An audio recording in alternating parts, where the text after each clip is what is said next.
একজনকে পাওয়ার জন্য সবকিছু ত্যাগ করে চলে আসছি। জানি না সে আসবে কিনা, তবুও তার জন্য অপেক্ষা করছি।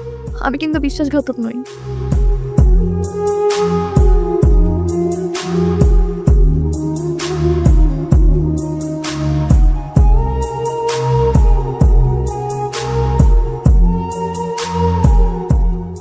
আপনি আমার ছবি তোলেন কেন? আমি আমার এই ছবির দ্বারা অদেখা সৌন্দর্য ক্যামেরা বন্দি করি। তো আপনি আপনার সৌন্দর্য বন্দি করুন না। আপনি আমার ছবি কেন তুলছেন? ও সরি, সৌন্দর্য কোনো বস্তুর অলঙ্কার নয়, সৌন্দর্য হচ্ছে বস্তুর আত্মা। আমি আমার এই শখের ক্যামেরার দ্বারা মানুষের সোলটাকে রিড করা ট্রাই করি। বাই দ্য ওয়ে, আপনি এই স্টেশনে বউ সাথে দাঁড়িয়েছেন কেন? পানি কেন? আমার মনে হচ্ছে আপনার প্রয়োজন। ভরসা করতে পারেন, অতটাও খারাপ মানুষ নয়। নিন। সৃষ্টিকর্তার প্রতিটি সৃষ্টি কিন্তু নিঃস্বার্থ ছিল, কিন্তু আমরা মানুষরা সেটাকে স্বার্থে পরিণত করেছি। এই বেঁচে থাকার জন্য সব থেকে সাধারণ এবং প্রয়োজনীয় পানিও আমাদেরকে কিনে খেতে হয়। আর পানিটা এমন একটা জিনিস যেটা সবসময় সাথে রাখতে হয়। একজনকে পাওয়ার জন্য সবকিছু ত্যাগ করে চলে আসছি। জানি না সে আসবে কিনা, তবুও তার জন্য অপেক্ষা করছি। আমি কিন্তু বিশ্বাসঘাতক নই।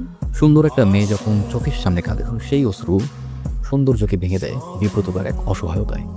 এটাই হচ্ছে এই যুগের ভালোবাসা। তবে আমি এই যুগের হলেও আর ভালোবাসা কিন্তু এই যুগের না।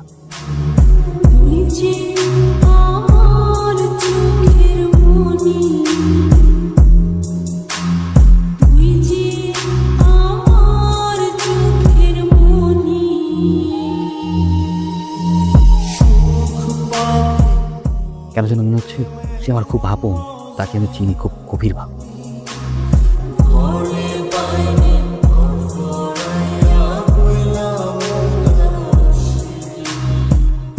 এই যে তোমার নাম কি? আমার নাম শামিম।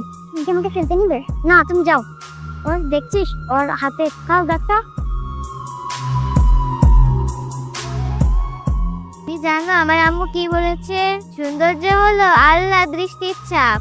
তুমি কি জানো তোমার এই ডাক্তার কতটা ইউনিক? এর জন্য তোমাকে সবার থেকে আলাদা লাগে। তুমি কি আমার বন্ধু হবে? আচ্ছা ঠিক আছে, প্রমিস করো তুমি আমার কাছ থেকে কোথাও যাবে। প্রমিস। আমার চাকরি তো এখন ঢাকায় করতে হবে আম্মু। না আমি আমার বন্ধুকে ছেড়ে কোথাও। শোনো, আমি তোমাকে বলি, আমরা ঢাকা থেকে যখনই ছুটি পাবো স্কুলে ঝন করে চলে এসে বন্ধুকে দেখে আবার চলে যাবো, তাহলে মজা হবে না? আমি আমার বন্ধুকে প্রমিস করেছি আমি আমার বন্ধুকে ছেড়ে কোথাও যাব না।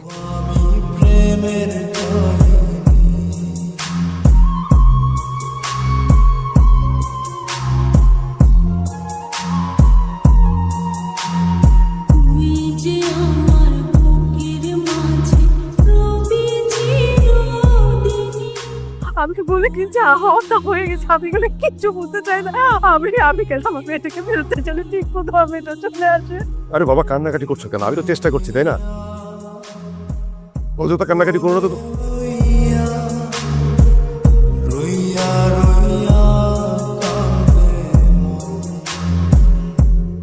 তোমরা আমাকে মাফ করে দিও।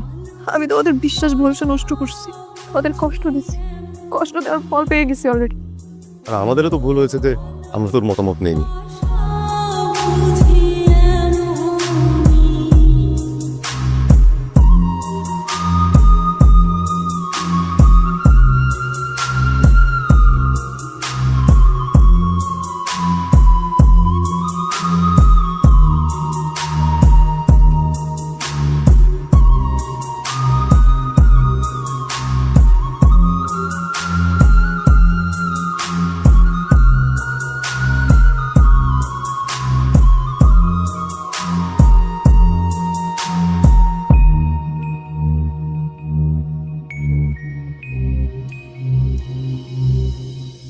ভাই ভাই প্লিজ আমাকে বলতে দেন না ভাই, আমার জীবন মরণের প্রশ্ন, প্লিজ প্লিজ।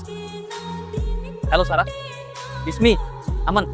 রিমেম্বার যার সাথে বাস স্ট্যান্ডে দেখা হয়েছিল? স্যার আমি তোমাকে সেদিন প্রথম দেখার পরে বুঝতে পেরেছিলাম it's you, my school friend. Sir তোমার মনে আছে তোমার হাতের সেই ইউনিক চিহ্নটা?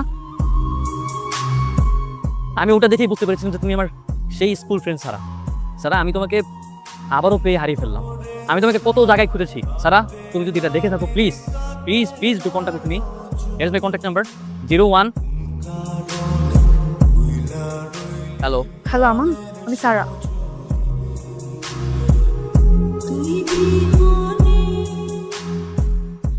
হাই, হাই, কেমন আছো? ফাইনালি আবারও দেখা হয়ে গেল। ভাবা যায় 15 বছর পরে আবারও স্কুল ফ্রেন্ডের সাথে দেখা। কি মিরাকেল। কেমন আছো সারা? আমি ভালোই আছি, কিন্তু আমি ভাবছি তুমি এতটা ড্রামাটিক কবে হলে? না মানে সেদিন আমাদের স্টেশনে দেখা হলো, এরপর তুমি আমাকে চিনতে পেরে কি ড্রামাটিক ভাবে খুঁজে বের করলে। ব্যাপারটা একটু অদ্ভুত না? শোনো